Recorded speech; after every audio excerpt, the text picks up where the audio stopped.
اشاقان مصطفیٰ، غلامان اولیاء، مہمانان گرامی قدر اور عزیز بزرگوں اور ساتھیوں، السلام علیکم۔ حاضرین محترم، اپنے موضوع کی ابتدا سے پہلے ثنا خوانی کا اعزاز حاصل کروں گا،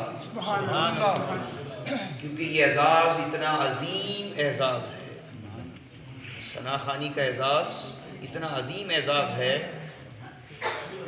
کہ دبستان رسالت کے اندر صرف ایک صحابی حضور کے ثنا خوان نہیں تھے، دبستان رسالت کے اندر، چمنستان رسالت کے اندر 34 صحابہ اکرام حضور کے ثنا خوان۔ سبحان اللہ۔ آپ نے تو حضرت حسان بن ثابت کا نام سنا ہے، لیکن حضور کی بارگاہ میں 34 صحابہ اکرام حضور کے ثنا خوان بھی تھے، ثنا گو بھی تھے۔ سبحان اللہ۔ حضور کی شان میں نعتیں لکھتے بھی تھے اور حضور کی بارگاہ میں جا کر حضور کی لکھی ہوئی نعتیں حضور کو پڑھ کر سناتے۔ سبحان اللہ، سبحان اللہ، سبحان اللہ۔ حضور میں ایک صحابی جن کا نام حضرت نابغہ جاتی تھے، جو حضور کے ثنا خوان تھے، حضور کی شان میں ایک نعت لکھی 200 اشعار پر مشتمل۔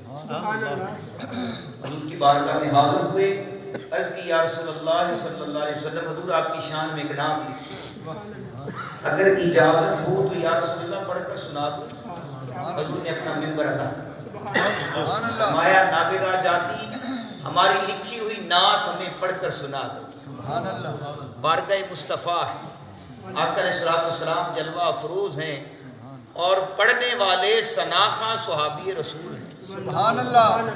اور جس کی ذات کے متعلق شعر لکھے اور اشعار بیان کیے جا رہے ہیں، وہ ذات، وہ ہستی خود آنکھوں کے سامنے جلوہ۔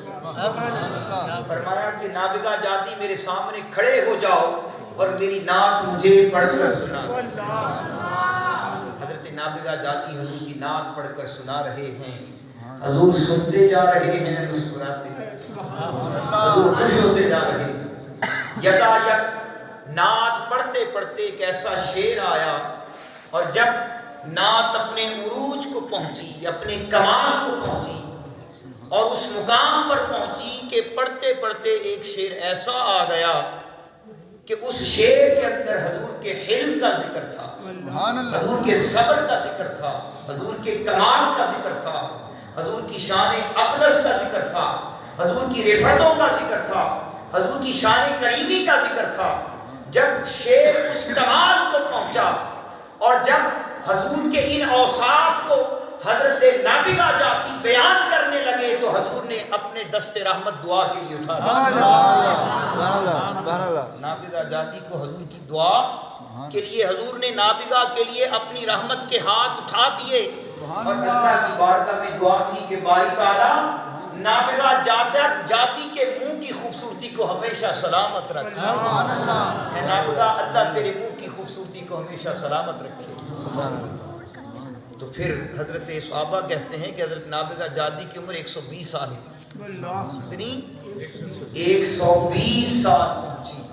صحابہ کہتے ہیں کہ ہم حضور کی دعا کا ثمر دیکھنا چاہتے تھے، حضور کی دعا کا اثر دیکھنا چاہتے تھے۔ کہتے جب حضرت نابغہ جاتی 100 سال کی عمر کو پہنچے تو حضرت نابغہ جاتی کا دانت منہ کا گرتا بعد میں تھا، اگنیا پہلے آتا۔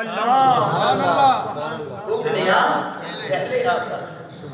تو پتہ یہ چلا جو ان کے ثنا خوان ہوتے ہیں، حضور کی بارگاہ سے ان کو انعام میں دعا ملتی ہے۔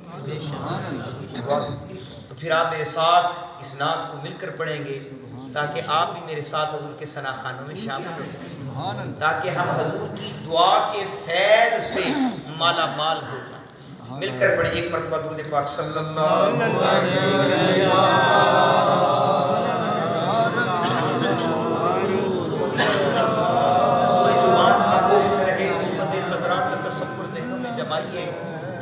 اور آقا علیہ السلام کی بارگاہ میں جھوم جھوم کر درود و سلام کے نذرانے پیش کیے۔ صلی اللہ علیہ